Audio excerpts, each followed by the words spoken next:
उसकी उम्र केवल 19 साल थी।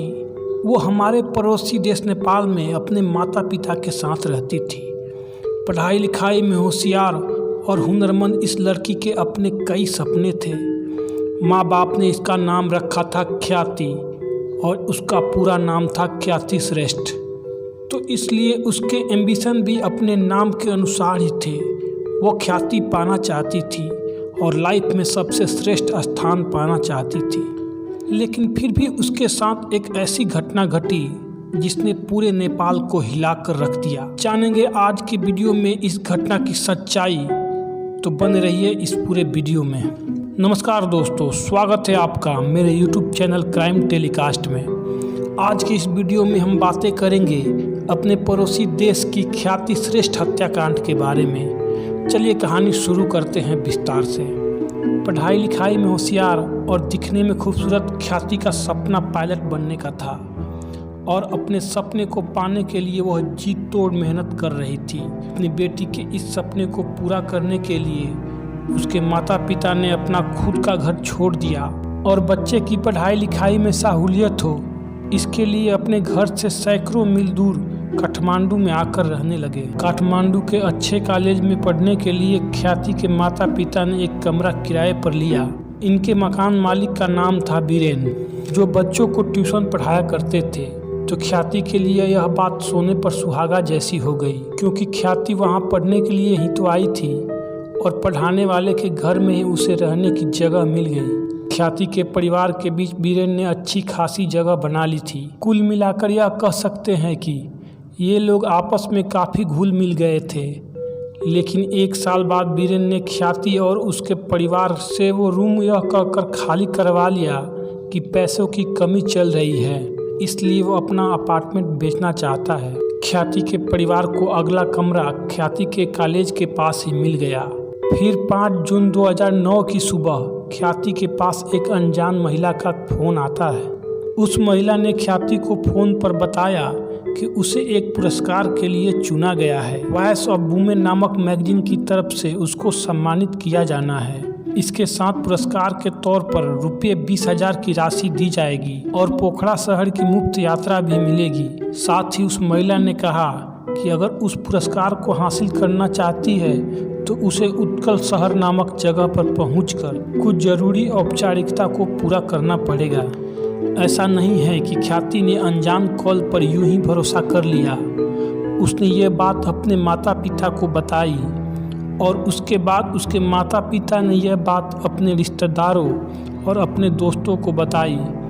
उसके रिश्तेदार और दोस्तों ने यह कहा कि वो अगले दिन ख्याति के साथ जाए और इस पुरस्कार की सारी औपचारिकताओं को पूरा करे। अगले दिन ख्याति अपने लोगों के साथ उस महिला के बताई हुई जगह पर पहुंची, जहां पर सभी की मुलाकात एक यंग लेडी से हुई, जिसने उन्हें पुरस्कार के बारे में बताया और सारी चीज़ों को कुछ इस तरह सामने रखा कि सभी को भरोसा हो गया। अब तो ख्याति को भी पूरी तरह से विश्वास हो गया था कि अब उसे पुरस्कार मिलने वाला है। उसके दोस्तों को भी इस बात पे भरोसा हो गया था।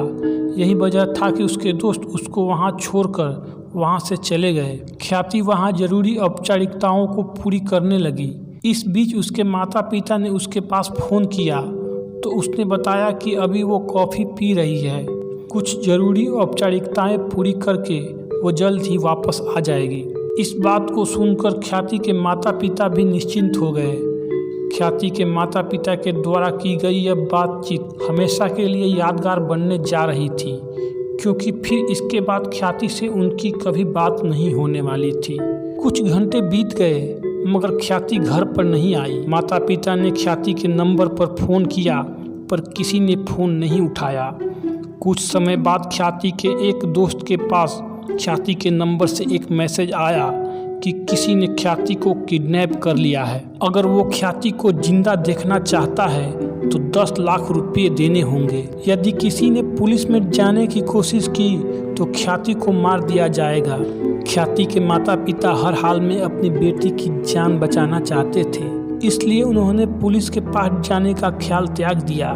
साथ ही अपनी बेटी की आगे की पढ़ाई लिखाई के लिए उसे अमेरिका भेजना चाहते थे, जिसके लिए उन्होंने कुछ पैसा इकट्ठा कर रखे थे अब वही पैसा वो किडनैपर को देने जा रहे थे। किडनैपर ने फिरौती की रकम काठमांडू से 180 किलोमीटर दूर भारत नेपाल बॉर्डर पर मौजूद एक जगह पर देने की बात की, और वो अभी ख्याति के चचेरा भाई के साथ। ख्याति का चचेरा भाई किडनैपर की बताई जगह पर सारी रकम लेकर पहुंच गया, लेकिन उस दिन वहां पर किडनैपर पैसा लेने नहीं आया। इसके बाद अगले 2 दिनों तक किडनैपर यही खेल खेलते रहा। वो अलग अलग जगह पर पैसा लेकर बुलाते रहे, लेकिन कोई पैसा लेने वाला नहीं आया। इसके बाद ख्याति की मां को किडनैपर ने कंकरबिटा नामक जगह पर पैसा लेकर बुलाया। इस बार ख्याति की मां अपने एक दोस्त के साथ किडनैपर की बताए हुए जगह पर पहुंची, और वहां उन्होंने एक होटल बुक कर लिया और दोनों किडनैपर के फ़ोन का इंतजार करने लगे। इस बीच उसी जगह पर एक जाना पहचाना चेहरा नजर आया। जब उन्होंने उसे गौर से देखा तो वो उसे पहचान गए। वो बीरेन था। बीरेन को वहां पर देखकर वो चौंक गई और ये बात अपने घर वालों को बताई। उन्हें ये शक था कि हो ना हो इस पूरे मामले में ख्याति के किडनैपिंग से लेकर उसके फिरौती तक बीरेन का हाथ है। इस बात को जानने के बाद ख्याति के परिवार वाले हैरान रह गए, लेकिन उन्होंने एक नया प्लान तैयार किया। इसके अकॉर्डिंग उन्होंने ये सोचा कि हम पहले पैसा दे देते हैं और ख्याति को अपने पास बुला लेते हैं। जब ख्याति हमारे पास आएगी और यह कंफर्म हो जाएगा कि इस मामले में बीरेन का हाथ है, तो इस मामले को पुलिस में दे दिया जाएगा। किडनैपर ने उन्हें अगले दिन अपने बताई हुई जगह पर पैसा लेकर आने को कहा। ख्याति के माँ बाप के साथ जो ख्याति का दोस्त आया था, वो पैसा लेकर किडनैपर की बताई हुई जगह पर पहुंचा। जब वह किडनैपर को पैसा दे रहा था, तब उसी समय उसने किडनैपर को पहचान लिया। दोनों के बीच हाथापाई होने लगी। किडनैपर और उसके साथियों ने उस पर हमला कर दिया, लेकिन किसी तरह अपनी जान बचाकर वो वहां से भाग आया। और वहां से आने के बाद उसने ख्याति के माँ बाप को बताया कि जिसको उसने पैसा दिया है वो बीरेन ही है। हालांकि इस एक्सीडेंट के बाद सीधे पुलिस में जाने के बजाय वो चुपचाप बैठे रहे, क्योंकि उन्हें यकीन था कि पैसा मिलने के बाद किडनैपर ख्याति को छोड़ देगा। ख्याति के माता पिता ने एक दिन तो इंतजार किया, मगर ख्याति नहीं आई। दूसरे दिन भी किडनैपर की तरफ से कोई संपर्क नहीं हुआ और ना ही ख्याति आई। तो फाइनली उन्होंने पुलिस से संपर्क किया, पुलिस को सारी बात बताई और बीरेन पे शक जताया। इसके लिए उन्होंने पुलिस को बताया कि किडनैपर की बताई हुई जगह पर वो जिस होटल में रुके थे, वहां उन्होंने बीरेन को देखा था। साथ ही जो व्यक्ति किडनैपर को पैसा देने गया था, उसने भी बीरेन को पहचाना था। पुलिस ने इस जानकारी के आधार पर बीरेन को गिरफ्तार कर लिया और उससे पूछताछ शुरू किया गया। शुरू में तो उसने ख्याति के बारे में कुछ भी जानने से इनकार किया, लेकिन जब पुलिस ने उससे सख्ती से बात की तो वह फाइनली टूट गया और उसके बाद उसने अपना गुनाह कबूल कर लिया। इसके बाद ख्याति की जो कहानी सामने आई वो इस तरह से थी। बीरेन जुए की लत का शिकार था। उसके ऊपर बहुत कर्ज चढ़ चुका था, जिसको चुकाने के लिए वो किसी भी हद तक जा सकता था। ख्याति के परिवार के बारे में वह जानता था कि उन्होंने लड़की की पढ़ाई के लिए कुछ पैसे जोड़ रखे हैं। उसे भरोसा था कि ख्याति के परिवार से वो पैसे निकाल सकता है। उसने ख्याति का किडनैप का प्लान बनाया। इसमें उसने अपने एक स्टूडेंट मेरीना को भी शामिल कर लिया। मेरीना एक 16 साल की लड़की थी जिससे बीरेन के नाजायज संबंध थे। बीरेन एक शादीशुदा 2 बच्चों का बाप था। प्लान के मुताबिक मेरीना को एक मैगजीन की तरफ से ख्याति से मिलना था, उसे इनाम और सम्मान का भरोसा भी दिलाना था, और इस काम में मेरीना कामयाब भी हो गई। फिर औपचारिकता पूरी करने के नाम पर मेरीना ख्याति को लेकर एक अलग फ्लैट में चली गई। पहले उसने ख्याति को पीने के लिए कॉफ़ी दी। इसी कॉफ़ी को पीने के दौरान ख्याति के माता पिता को ख्याति से आखिरी बार बात हुई थी।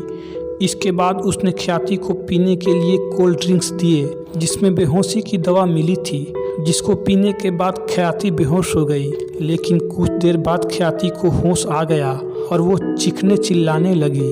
उसके मुंह पर क्लोरोफॉर्म लगा हुआ कपड़ा डाल दिया, लेकिन क्लोरोफॉर्म की मात्रा ज़्यादा हो गई, इसलिए ख्याति को बेहोश होने के बाद फिर कभी होश नहीं आया। वो हमेशा के लिए इस दुनिया से चली गई। इसके बाद वीरेन अपने इस गुनाह को छुपाने के लिए उसने ख्याति को छोटे छोटे कई टुकड़े किए और उसे अलग अलग जगहों पर डंप कर दिया, जिससे कि पुलिस कभी इस मर्डर मिस्ट्री को सॉल्व न कर पाए। वीरेन के इस कबूलनामे के बाद ख्याति के शरीर के टुकड़े वीरेन के द्वारा छुपाई हुई जगहों से बरामद कर लिया गया। कहीं हाथ तो कहीं पाँव मिले, सबसे आखिर में ख्याति का सर मिला। लोगों में इस घटना को लेकर काफ़ी आक्रोश था। अदालत ने वीरेन को 39 साल की सज़ा सुनाई और साथ में उसकी साथी मेरीना को 24 साल की सज़ा सुनाई।